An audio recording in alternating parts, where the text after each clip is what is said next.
बृहस्पतिवार की विधि विधान। बृहस्पतिवार के दिन जो भी स्त्री पुरुष व्रत करे उसको चाहिए कि वह दिन में एक ही समय भोजन करे, क्योंकि इस दिन बृहस्पति भगवान का पूजन होता है। भोजन पीले चने की दाल आदि का करे, परंतु नमक नहीं खावे। पीले वस्त्र पहने, पीले ही फूलों का उपभोग करे, पीले चंदन से पूजन करे। पूजन के बाद प्रेम पूर्वक बृहस्पति देव की कथा सुननी चाहिए। इस व्रत को करने से मन की समस्त इच्छाएं पूरी होती हैं, परिवार में सुख तथा शांति रहती है, इसलिए यह व्रत सर्वश्रेष्ठ और अति फलदायक है। इस व्रत में केले का पूजन करना चाहिए। कथा और पूजन के समय मन क्रम वचन से शुद्ध होकर जो इच्छा हो बृहस्पति देव से प्रार्थना करनी चाहिए। उन इच्छाओं को बृहस्पति देव अवश्य पूर्ण करते हैं, ऐसा मन में दृढ़ विश्वास रखना चाहिए। बृहस्पतिवार व्रत कथा। प्राचीन काल में भारतवर्ष में एक राजा राज्य करता था। वह बड़ा प्रतापी और दानी। वह नित्य मंदिर में दर्शन करने जाता था, ब्राह्मण एवं गुरु की सेवा किया करता था। उसके दरवाजे से कोई भी निराश होकर नहीं लौटता था। वह प्रत्येक बृहस्पतिवार को व्रत एवं पूजन करता था। वह गरीबों की सहायता करता था, परंतु यह सब बातें उसकी रानी को अच्छी नहीं लगती थी। वह न व्रत करती, न किसी को एक पैसा दान में देती थी तथा राजा को भी ऐसा करने को मना किया करती थी।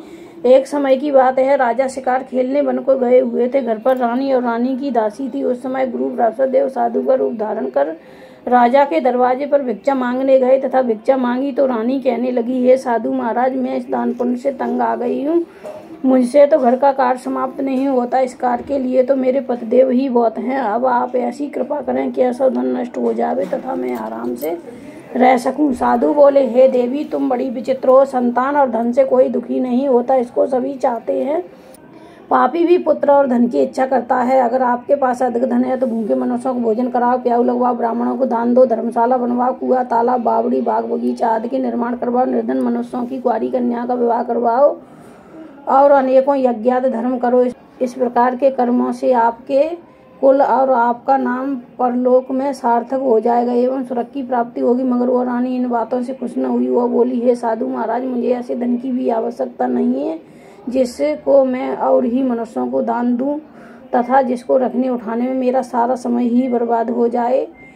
साधु ने कहा, हे देवी, तुम्हारी ऐसी इच्छा है तो ऐसा ही होगा। मैं तुम्हें बताता हूँ, वैसा ही करना। बृहस्पतिवार के दिन घर को गोबर से लीपना, अपने केसों को धोना, केसों को धोते समय स्नान, राजा से कहना वह हजामत बनवाए, भोजन में मांस मंद्रा, कपड़े धोबी के यहाँ धुल्ले डालना। इस प्रकार 7 बृहस्पतिवार करने से तुम्हारा सब धन नष्ट हो जाएगा। ऐसा कहकर साधु महाराज वहाँ से अंतर्ध्यान हो गए।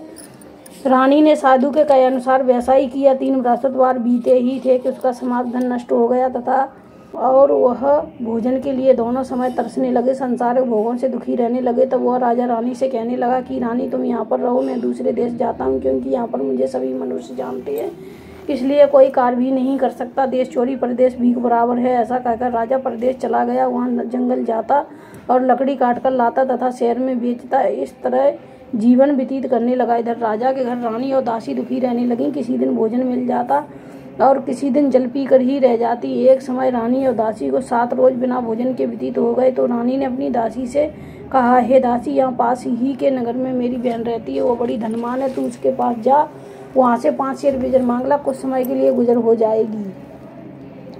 इस प्रकार रानी की आज्ञा मानकर दासी उसकी बहन के पास गई। रानी की बहन उस समय पूजन कर रही थी, क्योंकि उस रोज बृहस्पतिवार था। जब दासी ने रानी की बहन को देखा और उससे बोली, हे रानी, मुझे तुम्हारी बहन ने भेजा है, मेरे लिए 5 शेर बेजर दे दो। इस प्रकार दासी ने अनेक बार कहा, परंतु रानी ने कुछ उत्तर नहीं दिया, क्योंकि वह उस समय बृहस्पतिवार की कथा सुन रही थी। इस प्रकार जब दासी को किसी प्रकार का उत्तर नहीं मिला तो वह बहुत दुखी हुई एवं क्रोध भी आया, परंतु वह बिना कुछ कहे लौटकर अपनी रानी के पास आकर बोली, हे रानी, तुम्हारी बहन तो बहुत ही घमंडी है, वह छोटे लोगों से बात भी नहीं करती, इसलिए उसने मेरी बात का कोई उत्तर नहीं दिया, मैं वापस चली आई। रानी बोली, हे दासी, इसमें उसका कोई दोष नहीं है। जब बुरे दिन आते हैं तब कोई सहारा नहीं देता, अच्छे बुरे का आपत्ति काल में ही पता लगता है। अब जो ईश्वर की इच्छा होगी वही होगा, यह हमारे भाग्य का दोष है।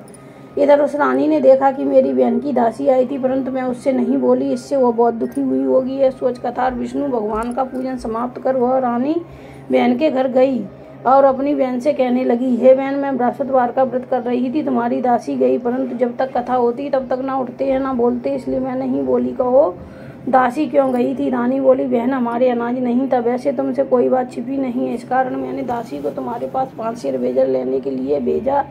था। रानी बोली, बहन बृहस्पति भगवान सभी की मनोकामना पूर्ण करते हैं। देखो शायद तुम्हारे घर में अनाज रखा हो। इस प्रकार के वचन जब रानी ने सुने तो घर के अंदर गई और वहाँ उसे एक घड़ा बेजर का भरा मिल गया। तब वह रानी और दासी बहुत खुश हुई और दासी कहने लगी, हे रानी देखो, वैसे हमको जब भोजन नहीं मिलता तो हम रोज ही व्रत करते हैं। अगर इनसे बृहस्पतिवार के व्रत की विधि और कथा पूछ ली जाए तो इसे हम भी किया करेंगे। तब उस रानी ने अपनी बहन से पूछा, हे बहन, बृहस्पतिवार के व्रत की कथा कैसी है तथा यह व्रत कैसे करना चाहिए? रानी की बहन ने कहा, बृहस्पतिवार के व्रत में चना की दाल मुनक्का से विष्णु भगवान का केले की जड़ में पूजन करे तथा दीपक जलावे, पीले भोजन करे और कहानी सुने। इससे बृहस्पति भगवान प्रसन्न होकर अन्न पुत्र वह धन देते हैं। इस प्रकार रानी और दासी दोनों ने निश्चय किया कि बृहस्पति भगवान का पूजन जरूर करेंगे। 7 दिन बाद जब बृहस्पतिवार आया तो उन्होंने व्रत रखा। घुड़सवार में जाकर चना गुड़ बील लाई तथा उसकी दाल से केले की जड़ का तथा विष्णु भगवान का पूजन किया। अब भोजन पीला कहाँ से आए? बेचारी बड़ी दुखी हुई, परंतु उन्होंने व्रत किया था, इस कारण गुरु भगवान प्रसन्न थे। 2 थालों में सुंदर पीला भोजन लेकर आए और दासी को देखकर बोले, हे दासी, तुम्हारे और रानी के लिए तुम दोनों खा लेना। दासी भोजन पाकर बड़ी प्रसन्न हुई और रानी से बोली, चलो रानी जी भोजन कर लो।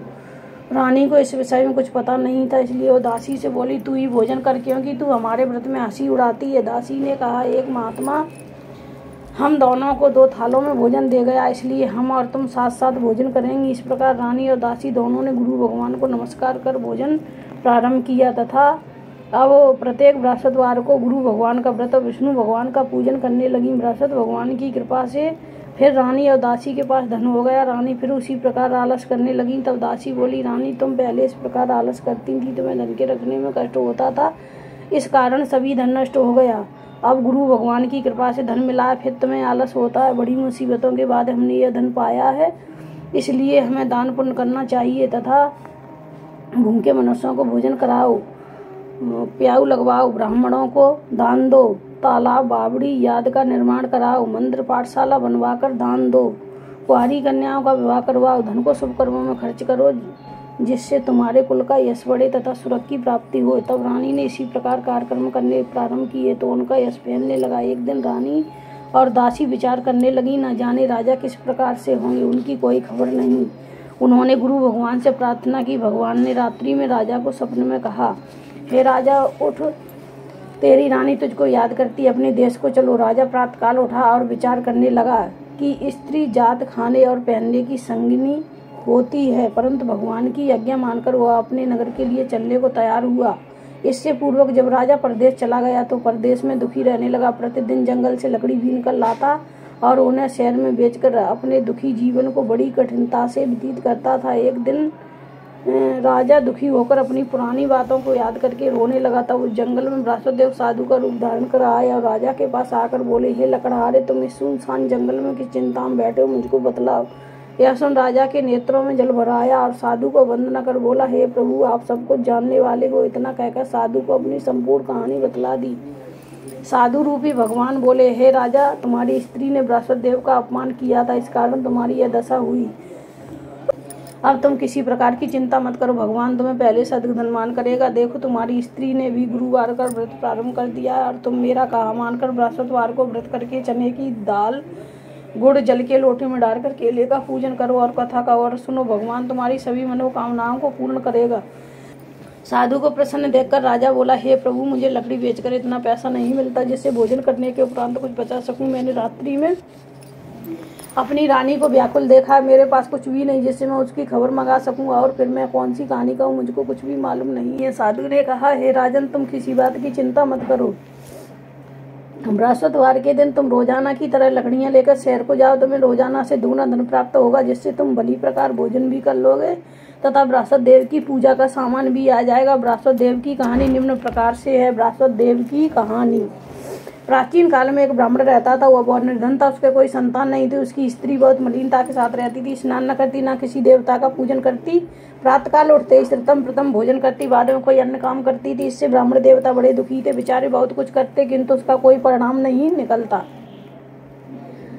भगवान की कृपा से ब्राह्मण की स्त्री के एक कन्या रूपी रत्न पैदा हुआ और कन्या अपने पिता की गर्भणी होने लगी। वो बालिका प्रातः स्नान करके विष्णु भगवान का जप करती थी तथा बृहस्पतिवार को व्रत भी करती थी। अपने पूजन पाठ को समाप्त करके स्कूल जाती तो अपनी मुट्ठी में जो भर के ले जाती और पाठशाला के मार्ग में डालती जाती। तब ये जो सोने के होते जाते लौटते समय उनको बीन कर घर ले आती थी। एक दिन वह बालिका सूप में सोने के जौ को पटक कर साफ कर रही थी। उसके पिता ने देख लिया और कहा, बेटी, सोने के जौ को पटकने के लिए सोने का सूप होना चाहिए। दूसरे दिन गुरुवार था। इस कन्या ने व्रत रखा। बृहस्पति देव से प्रार्थना करके कहा, हे प्रभु, मैंने आपकी पूजा सच्चे मन से की तो मेरे लिए सोने का सूप दे दो। बृहस्पति देव ने उसकी प्रार्थना स्वीकार कर ली। रोजाना की तरह वो कन्या जौ फैलाती हुई जाने लगी। जब लौटकर जौ बीन रही थी तो बृहस्पति देव की कृपा से उसे सोने का सूप मिला और उसे घर ले आई। उससे जौ साफ करने लगी, परंतु उसकी माँ का वही ढंग रहा। एक दिन की बात है कि वह कन्या सोने के सूप में जौ साफ कर रही थी। उस समय उस शहर के राजा का पुत्र वहां होकर निकला। इस कन्या के रूप और काया को देखकर मोहित हो गया तथा अपने घर आकर भोजन जल त्याग कर उदास ही लेट गया। राजा को जब इस बात का पता लगा तो अपने मंत्रियों के साथ उसके पास गए और बोले, हे बेटा, तुम्हें किस बात का कष्ट है? किसी ने अपमान किया अथवा कोई कारण हो तो कहो, मैं वही कार्य करूंगा जिससे तुम्हें प्रसन्नता हो। राजकुमार ने अपने पिता की बातें सुनी तो बोला, मुझे आपकी कृपा से किसी बात का दुख नहीं है, ना मेरा किसी ने अपमान किया, परंतु मैं उस लड़की के साथ विवाह करना चाहता हूँ जो सोने के सूप में सोने के जौ को फटक कर साफ कर रही थी। यह सुन राजा आश्चर्य में पड़ा और बोला, हे बेटा, इस तरह की कन्या का पता तुम ही लगाओ, मैं तेरा विवाह उसके साथ अवश्य करवा दूंगा। राजकुमार ने उस लड़की के घर का पता बतलाया। तब मंत्री उस लड़की के घर गए और ब्राह्मण देवता को सभी हाल बतलाया। ब्राह्मण देवता राजकुमार के साथ अपनी कन्या का विवाह करने के लिए तैयार हो गए तथा विधि विधान के अनुसार ब्राह्मण की कन्या का विवाह राजकुमार के साथ हो गया। कन्या के घर से जाते ही पहले की भांति उस ब्राह्मण के घर में गरीबी का निवास हो गया। अब भोजन के लिए अन्न बड़ी मुश्किल से मिलता था। एक दिन दुखी होकर ब्राह्मण देवता अपनी पुत्री के पास गए। बेटी ने पिता की दुखी अवस्था को देखा और अपनी माँ का हाल पूछा। तब ब्राह्मण ने सभी हाल कहा। कन्या ने बहुत सा धन देकर अपने पिता को विदा कर दिया। इस तरह ब्राह्मण का कुछ समय सुखपूर्वक व्यतीत हुआ। कुछ दिन बाद फिर वही हाल हो गया। ब्राह्मण फिर अपनी कन्या के यहाँ गया तो सभी हाल का। लड़की बोली, है पिताजी, आप माता जी को लिवा लाओ, मैं उन्हें विधि बता दूंगी जिससे तुम्हारी गरीबी दूर हो जाएगी। वो ब्राह्मण देवता अपनी स्त्री को साथ लेकर पहुंचे तो पुत्री अपनी माँ को समझाने लगी, हे माँ, तुम प्रातःकाल उठकर सर्वप्रथम प्रथम स्नान करके विष्णु भगवान का पूजन किया कर, सब दरिद्रता दूर हो जाएगी। परंतु उसकी माँ ने एक भी बात नहीं मानी और प्रातःकाल उठकर अपनी पुत्री के बच्चों की जूठन को उठाकर खा लिया। यह देखकर उसकी पुत्री को बहुत गुस्सा आया और रात को कोठरी से सभी सामान निकालकर उसमें अपनी माँ को बंद कर दिया। प्रातःकाल उसमें से निकाला, स्नान करा के पाठ कराया तो उसकी माँ की बुद्धि ठीक हो गई और फिर प्रत्येक बृहस्पतिवार को व्रत रखने लगी। इस व्रत के प्रभाव से उसकी माँ भी बहुत ही धनवान तथा पुत्रवती हो गई। वह बृहस्पति जी के प्रभाव से स्वर्ग को प्राप्त हुई तथा ब्राह्मण भी सुखपूर्वक इस लोक के सुख भोग कर स्वर्ग को प्राप्त हुए। इस तरह कहानी कहकर साधु देवता वहां से लोप हो गए। धीरे धीरे समय व्यतीत होने पर फिर बृहस्पतिवार का दिन आया। राजा जंगल से लकड़ी काटकर शहर में बेचने गया। उसे उस दिन से अधिक पैसा मिला। राजा ने चना गुड़ लाकर बृहस्पतिवार का व्रत किया। उस दिन से उसके सभी दुख दूर हो गए। परंतु जब दोबारा बृहस्पतिवार का दिन आया तो बृहस्पतिवार का व्रत करना भूल गया। इस कारण बृहस्पति भगवान नाराज हुए। उस दिन नगर के राजा ने विशाल यज्ञ का आयोजन किया तथा शहर में यह घोषणा करा दी कि कोई भी मनुष्य अपने घर भोजन न बनाए, न आग जलाए। समाप्त जनता मेरे यहाँ भोजन करने आए। जो इस यज्ञ को नहीं मानेगा उसके लिए फांसी की सजा दी जाएगी। इस तरह की घोषणा संपूर्ण नगर में करवा दी गई। राजा की आज्ञानुसार शहर के सभी लोग भोजन करने आए, लेकिन लकड़हारा कुछ देर से पहुंचा, इसलिए राजा उसको अपने साथ घर लिवा ले गए। जब वह उसे घर पर भोजन करा रहे थे तो रानी की दृष्टि उस कुटी पर पड़ी जिस पर उसका हार लटका हुआ था। वहां पर दिखाई नहीं दिया। रानी ने निश्चय किया कि मेरा हार इसी मनुष्य ने चुरा लिया। उसी समय सैनिक को बुलवाकर राजा जेल खाने में डलवा दिया। जब राजा जेल खाने में पड़ गया और बहुत दुखी होकर विचार करने लगा कि न जाने कौन से पूर्व जन्म के कर्म से मेरे लिए दुख प्राप्त हुआ है, वह उसी साधु की याद करने लगा कि जंगल में मिला था। उसी समय तत्काल बृहस्पति देव साधु के रूप में प्रकट हो गए और उसकी दशा को देखकर कहने लगे, अरे मूर्ख, तूने बृहस्पति देवता की कथा नहीं कही, इसी कारण तेरे को दुख प्राप्त हुआ है। अब चिंता मत कर। बृहस्पतिवार के दिन जेल खाने के दरवाजे पर रुपए पड़े मिलेंगे, उनसे तुम बृहस्पति देव की पूजा करना, तेरे सभी कष्ट दूर हो जाएंगे। बृहस्पतिवार के रोज उसे रुपए पड़े मिले। राजा ने कथा कही उसी रात्रि को बृहस्पति देव ने उस नगर के राजा को सपने में कहा, हे राजा, तुमने जिस आदमी को जेल खाने में बंद कर दिया है वह निर्दोष है, वह राजा है, उसे छोड़ देना। रानी का हार उसी खुटी पर लटका हुआ है, अगर तू ऐसा नहीं करेगा तो मैं तेरे राज्य को नष्ट कर दूंगा।